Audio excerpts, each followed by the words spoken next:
सामईन हज़रात अस्सलाम वालेकुम रहमतुल्लाहि व बरकातहू। क़सूसुल अंबिया से बयान हज़रत याकूब और हज़रत यूसुफ अलैहिस्सलाम। मुलाज़ा फरमान, पैगंबरों के किस्सों में हज़रत यूसुफ अलैहिस्सलाम का किस्सा काफ़ी अजीब और गरीब है। इसे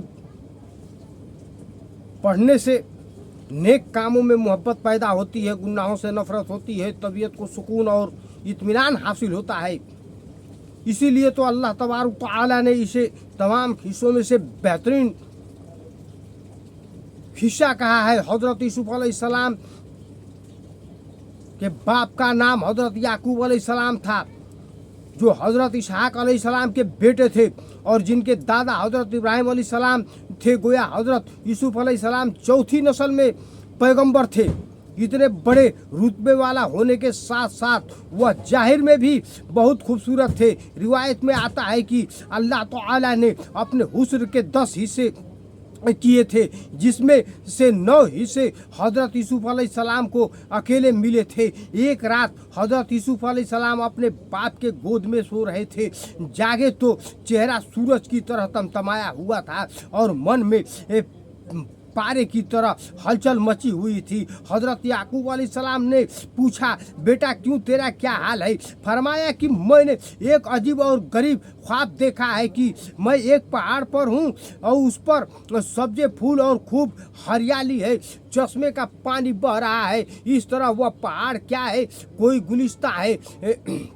एक ही गैर और सितारे, चांद और सूरज आसमान से उतरे और मुझको सजदा किया। इसी में से घबरा करके जाग उठा हूँ। हज़रत याकूब ने उस सब ख्वाब का यह फल समझा कि पहाड़ तो यूसुफ की किस्मत का बुलंद सितारा है, मीठे पानी का चश्मा उसकी बेहतरीन किस्मत है, हरियाली उसका लायक होना है, सूरज चांद और 11 सितारे माँ बाप और 11 भाई हैं कि इसके फरमाबरदार होंगे और नरमी के साथ माथे को उसके आगे झुका देंगे। हज़रत याकूब अलैहिस्सलाम ने भाइयों के जलन की वजह से डर करके हज़रत यूसुफ अलैहिस्सलाम से फरमाया कि अगर इस ख्वाब के हाल तेरे भाइयों को मालूम होगा तो हर एक तेरा दुश्मन हो जाएगा, इसलिए उन्हें इसका हाल नहीं मालूम होना चाहिए। लेकिन थोड़े दिनों में हज़रत यूसुफ अलैहिस्सलाम के भाइयों को इसकी भनक मिल गई। मारे जलन के वे उन्हें तकलीफ देने पर उतारू हो गए और रुवेल के पास जमा हुए, जो सबसे होशियार समझा जाता था। उन्होंने कहा कि यूसुफ झूठे ख्वाब गढ़ करके बाप को सुनाता है और इस तरह बाप का मन लुभाए रखता है। रवेल ने कहा कि ऐसी बहुत झूठ बोलने की नहीं, ऐसी बात झूठ बोलने की नहीं होती। बिल्कुल हो सकता है कि यूसुफ का सितारा बुलंद हो और वह गैबी मदद से बहुत ऊपर उठे। रवेल की यह बात ने सबको और ज़्यादा जलन में डाल दिया। एक तरफ भाइयों में जलन बढ़ी, दूसरी तरफ बाप की मोहब्बत और बेटे की हिफाजत का ख्याल भी पनपने लगा। जब भाइयों ने बाप की यह हाल देखी कि यह यूसुफ पर बहुत ज़्यादा मेहरबान हो गए हैं तो उनकी जलन की आग और भड़क उठी। उन्होंने मिलकर के फैसला कर लिया कि अब यूसुफ को कत्ल कर देंगे। खूब सोच समझ करके स्कीम बनाई और आकर बाप से कहा, क्या हो जाएगा अगर यूसुफ भी हमारे साथ एक दिन खेलने चले जाएं, ताकि यह भी खुली हवा का मजा ले सकें। हज़रत याकूब अलैहिस्सलाम ने फरमाया, वह अगर हमसे थोड़ी देर के लिए भी जुदा हो गए तो जुदाई से दिल को परेशानी होगी, और अगर कहीं तुम उसकी तरफ से गाफिल हो गए तो भेड़िया उसे खा जाएगा और यह और भी गम और परेशानी की बात होगी। बेटों ने कहा, भेड़िए की क्या ताकत जो यूसुफ तक पहुँचे? भेड़िया अगर शेर भी हो तो हम 11 भाइयों का मुकाबला न कर पाएगी और उसे भागना पड़ेगा। लेकिन हज़रत याकूब के दिल को उनकी बातों पर यकीन न था, इसलिए इनकार कर दिया और भाई न उम्मीद हो करके उठ गए। वे फिर आपस में सोचने लगे कि अब क्या किया जाए और बाप को कैसे मुतमईन किया जाए। इसी बीच शैतान वहाँ आ धमका। बड़ा हमदर्द बन करके उसने यह सुझाव दिया कि वह यह कि अभी नहीं, जब बहार का मौसम आए और जंगल हरे भरे हो और हर तरफ रौनक की रौनक हो तो सबसे पहले यूसुफ को राजी करो, फिर बाप के पास जाओ, उसको सामने पेश करके कहो। भाइयों ने इस बात को पसंद किया और बाहर के मौसम के इंतजार में अपने दिल को बहलाए रखा। जब बाहर का मौसम आ गया तो उन्होंने यूसुफ को फुसलाया, उसे साथ लिया और बाप के सामने पहुंचे। हजरत यूसुफ अलैहिस्सलाम ने रो रो करके जाने की इजाज़त चाही। हजरत याकूब ने जब यूसुफ अलैहिस्सलाम को रोते देखा तो उनका दिल भी बेकरार हो उठा। सोचा जब अल्लाह की मर्जी यही है तो क्या किया जाए, चाहे उन्हें जाने की इजाज़त दे दी। जब सब चलने को हुए तो याकूब अलैहिस्सलाम की आंखों में आंसू थे और यहूदा से फरमा रहे थे कि लो यूसुफ को तुम्हें सौंपता हूँ, देखभाल कर और इन्हें किसी की तरफ तकलीफ न पहुँचा देना। नकल है कि अल्लाह तबारक तआला ने एक बार हजरत याकूब अलैहिस्सलाम पर वही भेजी और पूछा, क्या तुम जानते हैं कि यूसुफ को मैंने तुमसे क्यों जुदा किया?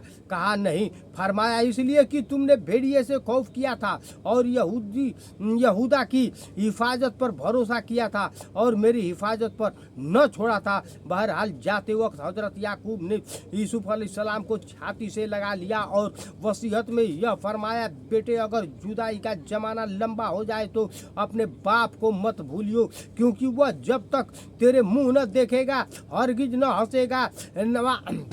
दिरुल कसम में लिखा है कि हजरत याकूब से जब हजरत यूसुफ जुदा हुए तो अभी वह कुछ ही कदम गए होंगे कि हजरत याकूब बेहोश होकर के गिर पड़े। सब बेटे दौड़ करके जमा हुए। जब होश में आए तो यूसुफ को सीने से लगा लिया और आह भर करके फरमाया कि तुम्हारे जाने में न जाने क्यों जुदाई की बू आती है। यही कह करके इतना रोए कि हजरत यूसुफ अलैहिस्सलाम उनका पैरहन पहनावा वस्त्र तर हो गया।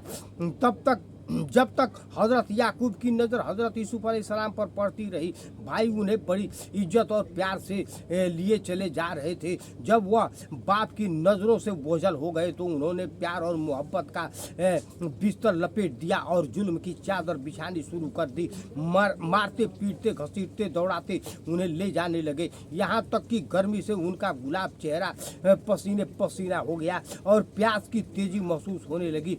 बड़ी आजिजी के साथ भाइयों से पानी मांगा, लेकिन उन्होंने वे मुरवती दिखाते हुए पानी भी न दिया। जब उन्हें भूख लगी तो खाना मांगा, इसका भी जवाब न दिया। यहाँ तक कि एक भाई बोला, ये झूठे ख्वाब वाले ये सितारे जो तेरी खिदमत में लगे हुए हैं उनसे मदद मांग।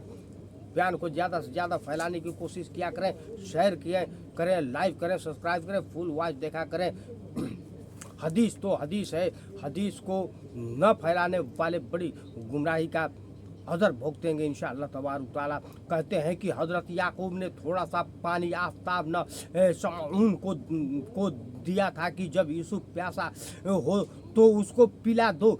समऊन ने वह पानी जमीन पर बहा दिया। बोला, प्यास से क्यों रोता है? अभी तेरी जिंदगी का डोरा इंतकाम की कैंची से काटा जाएगा। पानी का कतरा क्या करेगा? जब यूसुफ ने मारने की बात सुनी तो कांप गए। खुदा से दुआ की कि ऐ फरियाद को पहुंचाने वाले, मेरी मजबूरी पर रहम खा, मुझे निजात दे। फिर रूबेल से कहा कि ऐ भाई, तू और भाइयों से मेरे हाल पर ज्यादा रहम करता था, एक चुल्लू पानी से मेरी प्यास की आग बुझा दे। उसने पानी के बदले बड़ा तीखा जवाब दिया। फिर हजरत यूसुफ अलैहिस्सलाम ने यहूदा से कहा कि बाप ने तुझे तुम्हारे सपुर्द मोहब्बत के भरोसे पर सौंपा, भला तू ही यह कि मेरी क्या गलती है। यहूदा को यूसुफ की इस सूरत पर रहम आ गया। उसने गुस्से से भाइयों को मना किया और यूसुफ से कहा कि जब तक मैं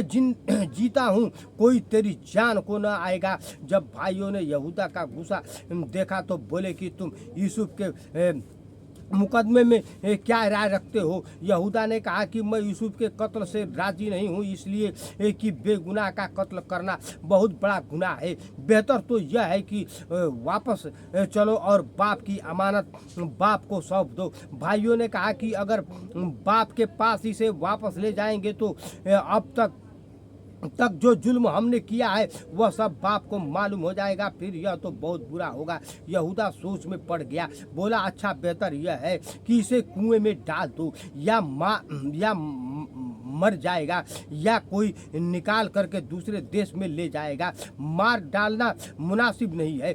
भाइयों ने यह बात पसंद की और कनआन से 3 परलांग पर एक कुआं खोज निकाला जो शाम बिन नूह के वक्त का था। 400 गज गहरा पानी उसका बहुत ही खारा कि उसकी चीखने से रूह का जाती थी। जब यूसुफ को कुएं पर ले गए और कुएं में डालने का इरादा किया तो यूसुफ ने कभी उनकी बुजुर्गी का हवाला दे करके, कभी अपने सबसे छोटे भाई होने का बात कह करके बहुत कहा कि ऐसा न करो, लेकिन वे माने नहीं।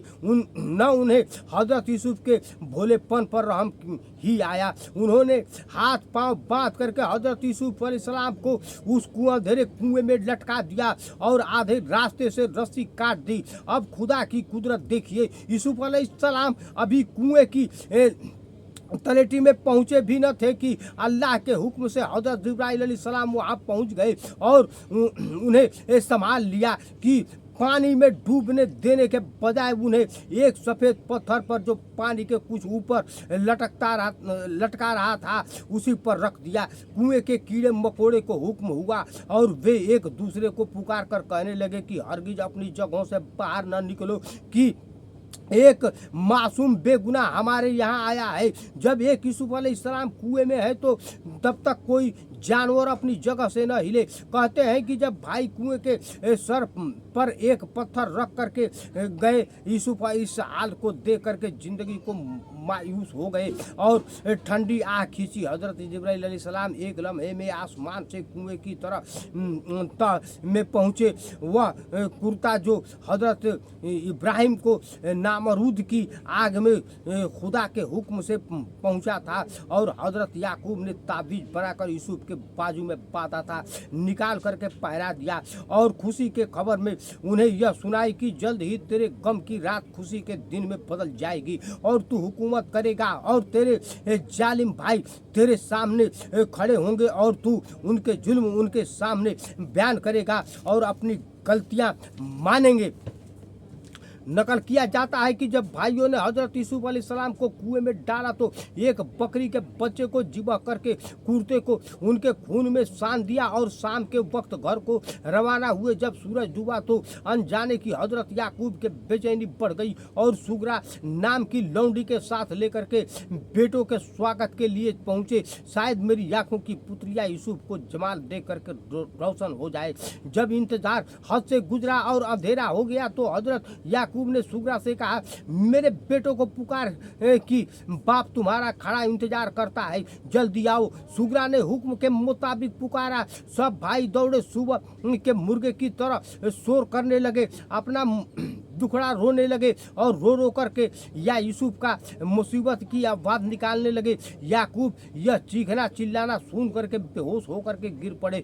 बेटों ने बाप को जमीन पर पड़ा देखा तो यहूदा आगे बढ़ा, उसने सर को अपनी जान ऊपर रखा और भाइयों से कहा कि यह काम तुमने बुरा किया, बाप को यह खराब खबर क्यों सुना दी? कौन ऐसा काम करेगा जो तुमने किया? वहां से बाप को उठा करके घर में लाए। सुबह तक याकूब अलैहिस्सलाम बेहोश पड़े रहे। जब सुबह के बाद याकूब अलैहिस्सलाम को होश आया तो फरमाया, बेटो मेरी आंखों का नूर कहाँ है? सभी ने कहा, हम तो यूसुफ को सामानों की रखवाली पर छोड़ करके आगे बढ़ गए थे, उसको भेड़िया खा गया। हजरत याकूब अलैहिस्सलाम इतना सुनते ही फिर बेहोश हो गए। जब होश में आए तो रूबेल ने आगे आकर के कहा कि ऐ मोहतरम वालिद, खुदा तुम्हें यूसुफ की तरफ से सब्र दे। फिर उन्होंने लड़कों से हजरत यूसुफ अलैहिस्सलाम का कपड़ा जो कुएं में डालने से पहले उतार लिया गया था और लड़कों के बयान के मुताबिक भेड़ियों के खा लेने पर उन्होंने जिस्म पर से उतारा तलब किया। उसको देख करके हजरत याकूब ने फरमाया, अजब भेड़िया था कि यूसुफ को खा गया और कपड़ा कहीं से कटा फटा तक नहीं। फरमाया, जाओ भेड़ियों को खोज करके लाओ। भाई जंगल को गए और एक भेड़िया पकड़कर उसका मुंह खून में सान करके हजरत याकूब अलैहिस्सलाम के सामने लाए। हजरत याकूब ने भेड़ियों को खिताब करके कहा कि तूने ही मेरे प्यारे बेटे को खाया है। भेड़िए ने बड़ी साफ सुथरी जुबान में कहा कि अस्सलाम वालेकुम व रहमतुल्लाहि बरकातहू या अय्युहन नबी, मैं खुदा की पनाह चाहता हूँ कि मुझसे यह गंदा काम हुआ हो। हम में यह ताकत रहे कि आपकी बकरियों तक को छेड़े। आपके बेटे का हम इरादा कैसे कर सकते हैं? हम पर तो पैगंबरों का गोश्त हराम है। भेड़िए के इस तरह बोलने पर हजरत याकूब ने बेटों से कहा कि तुम्हारे नफ्स ने यह काम किया है और किसी का कोई हाथ नहीं। फिर वह उठे और जंगल की तरफ गए और फरियाद की कि ऐ यूसुफ, ऐ आंखों की ठंडक, तुझको कौन से कुएं में डाला, किस नदी में डुबाया या किसी तलवार से कत्ल किया और किस जमीन में गाड़ दिया? इस बेकरारी की हालत में हजरत इब्राहीम अलैहिस्सलाम नाजिल हुए और कहा कि अल्लाह के नबी, आसमान के फरिश्तों को तुमने रुला रखा है। पाक फरिश्ते तुम्हारी वजह से बेसब्र हो उठे हैं, लेकिन सब काम सब्र से होते हैं। बेसब्री नबियों के लिए हरगिज मुनासिब नहीं। हजरत याकूब फौरन समझ गए कि क्या इशारा है। बोले फसबरून जमील वल्ला उल मुस्तानु अला मासफी उन, तो बेहतरीन सब्र की ही बेहतर है और जो कुछ वे कहते हैं उसमें तो अल्लाह मददगार है। सामाईन हजरात, फिर इंशाअल्लाह तबारक तआला यूसुफ अलैहिस्सलाम का मिस्र का वाक़या सुनाएंगे दूसरे बयान में। जब तक के लिए इजाज़त दीजिए। बयान को ज़्यादा से ज़्यादा फैलाने की कोशिश करें, सब्सक्राइब करें, लाइक करें, इत्मीनान से टाइम निकाल करके बयान को सुने। दिल मुतमईन हो जाएगा, दिल बागो बाग हो जाएगा, ईमान ताज़ा हो जाएगा इंशाअल्लाह तबारक तआला। वखर दुआना वल्हम्दुलिल्लाहि रब्बिल आलमीन।